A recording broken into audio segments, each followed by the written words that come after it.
Detrás de las fachadas de espiritualidad y comunidad, se esconden oscuros secretos. A lo largo de la historia, sectas aparentemente inofensivas han revelado su verdadera naturaleza: manipulación, control y, en ocasiones, violencia extrema.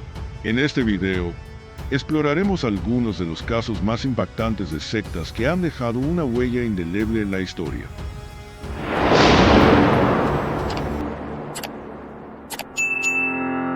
La Orden del Templo Solar, fundada en 1984 por Luke Houret y Joseph DiMambro, es otro ejemplo de un culto apocalíptico que terminó en tragedia.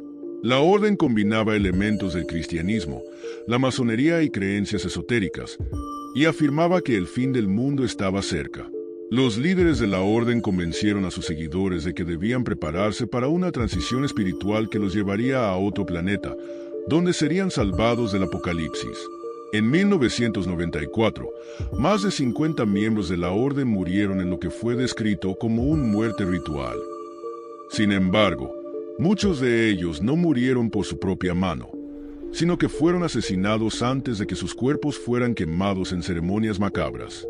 Los líderes del culto les habían prometido que sus almas viajarían a la estrella Sirius, donde encontrarían la salvación.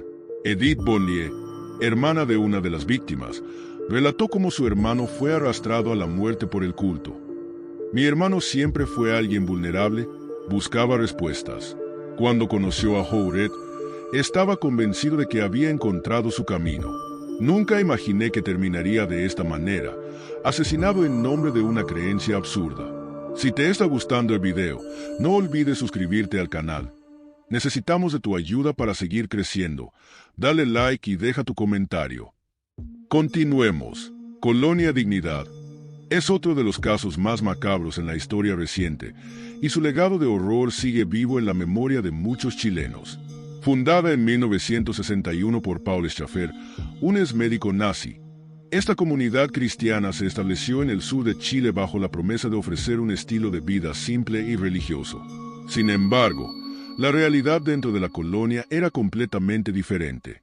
Schaffer, quien ya tenía antecedentes de abuso en Alemania, estableció un régimen de control total en el que se cometían abusos sexuales sistemáticos contra los niños de la comunidad. Schaffer era un maestro de la manipulación psicológica. Mantenía a los miembros de la colonia bajo constante vigilancia y les prohibía cualquier tipo de contacto con el mundo exterior. Los hombres y mujeres eran segregados, y los niños eran separados de sus padres desde una edad muy temprana. Todo estaba controlado por Schaffer, quien se proclamaba el líder absoluto de la comunidad a pesar de las denuncias de abuso. Schaffer logró escapar de la justicia durante muchos años gracias a su estrecha relación con el régimen de Augusto Pinochet. De hecho, la Colonia Dignidad se convirtió en un centro de detención y tortura para opositores al régimen. Durante la dictadura, muchas personas desaparecieron tras haber sido llevadas a la colonia, y no fue hasta después de la caída de Pinochet que salieron a la luz las atrocidades cometidas en ese lugar. Uno de los testimonios más impactantes proviene de Ernesto Lechderman, cuyo padre fue detenido y asesinado en la Colonia Dignidad. Recuerdo que mi madre lloraba todas las noches. Nos prometieron que lo veríamos de nuevo, pero nunca lo hicieron. Años después, supe la verdad: lo habían torturado y asesinado. Estas palabras reflejan el dolor y la desesperación de muchas familias que perdieron a seres queridos dentro de los muros de la colonia. El Templo del Pueblo, liderado por Jim Jones, es quizás el ejemplo más conocido de un culto que terminó en una tragedia de proporciones inimaginables. Lo que comenzó como un movimiento progresista de igualdad racial en los Estados Unidos se convirtió en uno de los suicidios masivos más grandes de la historia moderna. Jim Jones era un hombre carismático, que utilizaba su habilidad para persuadir a sus seguidores de que él era la única persona capaz de guiarlos hacia un futuro mejor. En la década de 1970, Jones trasladó a sus seguidores a Jonestown, una comunidad aislada en la selva de Guyana, donde comenzó a implementar un control cada vez más estricto sobre sus vidas. Jones era extremadamente paranoico y temía que el gobierno estadounidense interviniera en sus planes. En Jonestown, mantuvo a sus seguidores aislados del mundo exterior, y cualquier intento de escapar era castigado severamente. La situación culminó en noviembre de 1978, cuando un grupo de periodistas y el congresista Leo Ryan visitaron Jonestown para investigar las condiciones en las que vivían los miembros del Templo del Pueblo. Jones, temiendo que su secta fuera desmantelada, ordenó a sus seguidores que cometieran muerte en masa.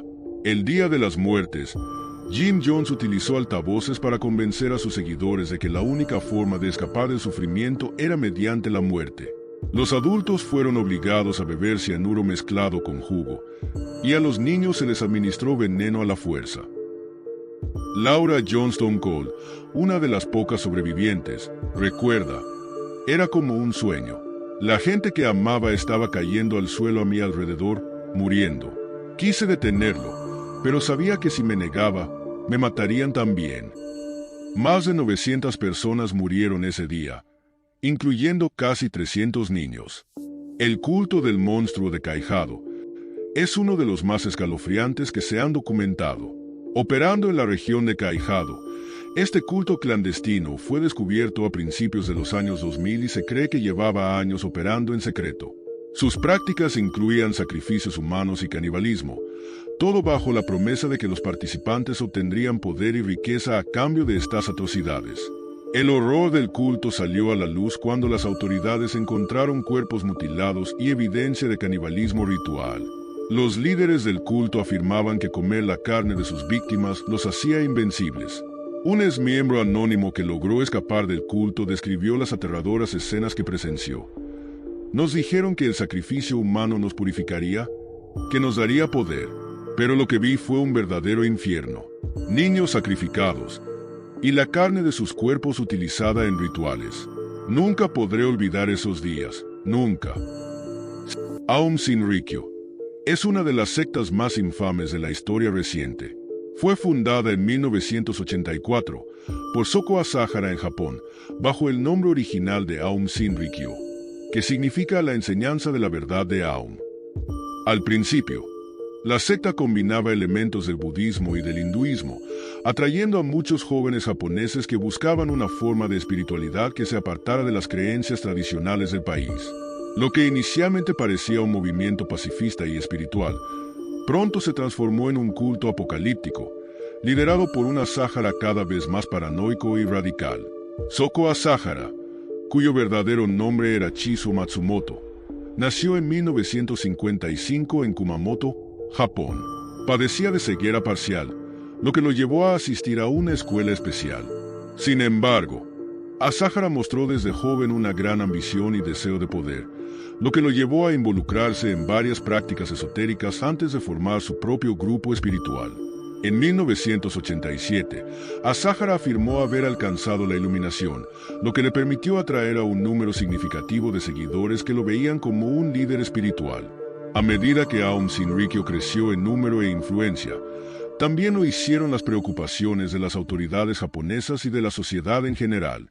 Asahara comenzó a difundir teorías conspirativas, afirmando que Estados Unidos estaba planeando una guerra nuclear contra Japón y que solo sus seguidores sobrevivirían al apocalipsis.